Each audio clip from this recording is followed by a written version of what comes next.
एक दिन एक युवक बुद्ध के पास गया। बुद्ध ने उससे आने का कारण पूछा। युवक ने बताया कि उसके पिता की मृत्यु हो गई है और वह अपने पिता के लिए जीवन के बाद सर्वोत्तम अनुष्ठान करना चाहता है, और जीवन में उसके पिता के अच्छे या बुरे कर्मों के बावजूद वह चाहता है कि उसके पिता की आत्मा स्वर्ग जाए। उसने आगे कहा, मैं किसी भी सामान्य पुजारी के पास जा सकता था, लेकिन मैं यह अनुरोध लेकर आपके पास आया हूँ।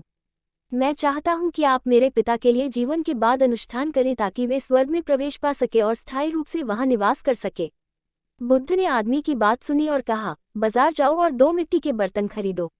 बर्तन में भरने के लिए थोड़ा मक्खन और कुछ कंकड़ भी ले आओ। युवक बाजार गया, बर्तन खरीद कर ले आया। फिर बुद्ध ने उस युवक को एक बर्तन में मक्खन और दूसरे बर्तन में कंकड़ भरकर को कहा। युवक ने वैसा ही किया और बर्तन को सील कर दिया। बुद्ध ने युवक से कहा कि उन बर्तन को पास के तालाब में डाल दो। युवक वैसा ही किया और दोनों बर्तन तालाब के तल में डूब गए। अब बुद्ध ने युवक से कहा कि एक मजबूत छड़ी लेकर आओ और दोनों बर्तनों पर प्रहार करके उन्हें तोड़ दो।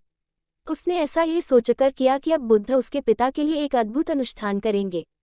जैसे ही युवक ने बर्तनों को मारा और उन्हें तोड़ा, मक्खन पहले छूट गया और सतह पर तैरने लगा, जबकि दूसरे बर्तनों के पत्थर नीचे बैठ गए। बुद्ध ने कहा, मैंने इतना कर लिया है, अब अपने सभी पुजारियों को बुलाओ, उन्हें आकर प्रार्थना करने दो। हे कंकड़, सतह पर उठो। हे मक्खन, नीचे तक डूबो। युवक ने उत्तर दिया, क्या आप मजाक कर रहे हैं? ये कैसे संभव है? ये प्रकृति के नियम के विरुद्ध है।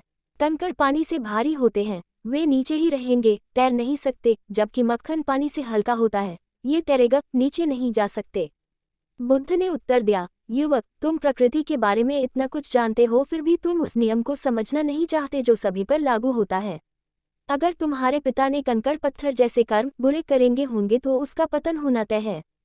फिर उन्हें कोई ऊपर नहीं खींच सकता, और यदि वह मक्खन से भी हल्के कर्म किए अच्छे तो ऊपर जाना ही है। फिर उन्हें कोई नीचे नहीं धकेल सकता।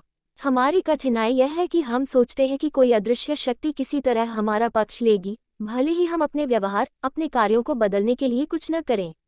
हमें ये समझना चाहिए कि यह प्रकृति का शाश्वत नियम है, फल हमारे कर्मों पर निर्भर करता है। इसलिए हमें दैनिक जीवन में अपने कर्मों के प्रति सावधान रहना चाहिए और केवल अच्छे कर्म करने चाहिए।